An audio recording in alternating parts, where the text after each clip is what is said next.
Hi friends, ఎలా ఉన్నారు ఆత్మబంధులారా? A to Z Anu make smart ఛానల్కి స్వాగతం. ఈరోజు శివుడి పైన మంగళాష్టకం స్తోత్రం.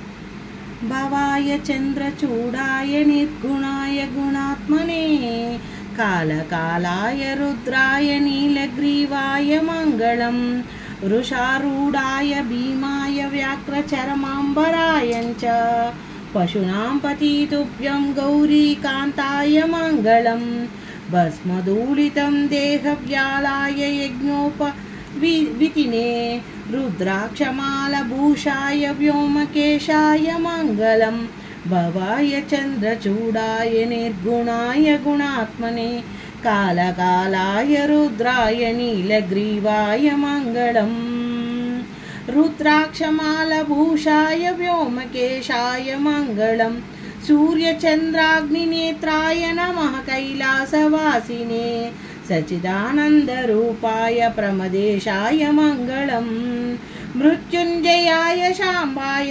सृष्टिस्थित्यान्तकारिणे त्र्यंबिकाय शांताय त्रिलोकेशाय मंगलम भवाय चंद्रचूडाय निर्गुणाय गुणात्मने कालकालाय रुद्राय नीलग्रीवाय मंगलम गंगाधराय सोमाय नमो हरिहरात्मने उग्राय त्रिपुराग्नाय वासुदेवाय मंगलम सद्योच्छाताय शर्वाय भवज्ञानप्रदायिने ईशानाय नमस्तुभ्यं पंचभक्ताय मंगलम भवाय चंद्रचूडाय निर्गुणाय गुणात्मने कालकालाय रुद्राय नीलग्रीवाय मंगलम सदाशिवस्वरूपाय नमः सत्पुरुषायांच अघोरायांच घोराय महादेवाय मंगलम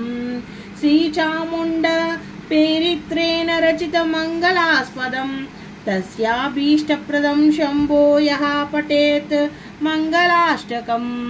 ओम नमः शिवाय नमः।